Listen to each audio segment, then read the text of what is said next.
Evelyn to Phil, November 20th, 1942, 7:30 p.m. Precious hubby, on the occasion of our 20th month of wedded bliss, may I say that I love you dearly, and each day I've known you is like a candle on a birthday cake, added joy. I'm fairly sure our 21st month will find us the proud parents of a son or daughter and close together, even though it may be just 10 days. That first day when we three shall be together will be the supreme moment we have waited for so patiently. Hurry, hurry. I'm going to write you a lengthy letter this weekend explaining something and why I want you to promise me to do as I ask. It will mean a great deal to me, so read the letter carefully. Page 2.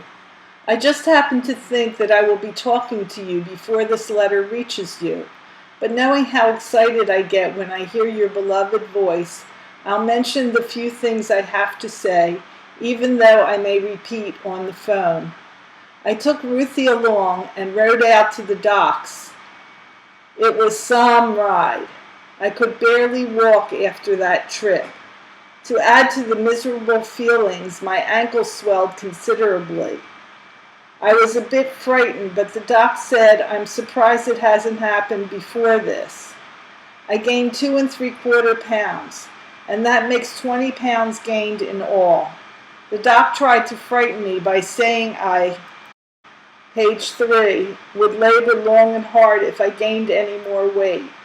I've been extremely careful, yet I'm gaining rapidly. I asked him about the date of birth, and he asked me to think hard about the time when the baby began to drop. I thought a while and said about 2 weeks ago. He then said, if that is the case, you have exactly 4 weeks, or about December 18th. There is a slight possibility, however, that I may carry longer, and then again, your guess is as good as his.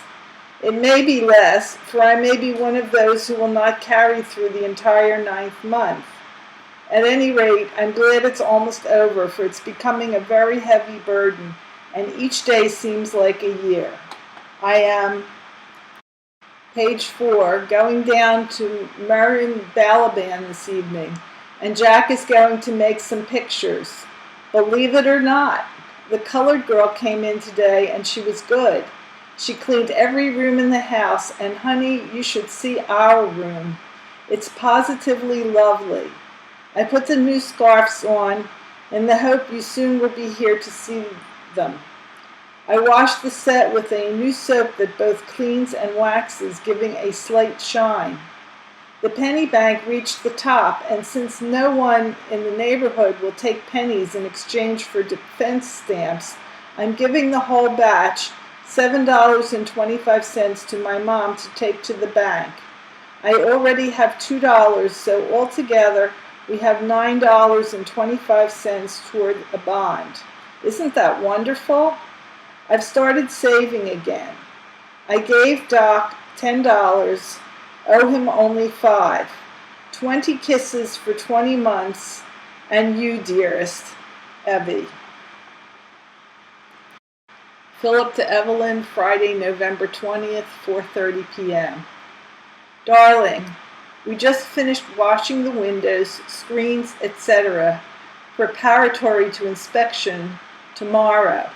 Supper is in half an hour, so I thought I'd utilize the time this way. Last night, after I mailed the daily letter, I went to the movies and saw Abbott and Costello in Who Done It? Just fair. This morning we drilled, and the afternoon was divided into rifle instruction and preparing for inspection. Just as we finished, the sergeant came in, all aflutter, and announced that he had just seen a telegram announcing the arrival of our tools. He says we're to go to work in earnest Monday, but I doubt it, knowing the way things get screwed up in the Army. However, I'll know more about it Monday. I'm hoping we do get to work soon because the constant drilling is getting monotonous.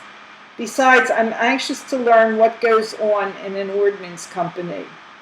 Your 7-pager containing the clippings arrived this morning, and good reading it was too, my sweet. Just send the Daily Record and page 2. I'll be well satisfied.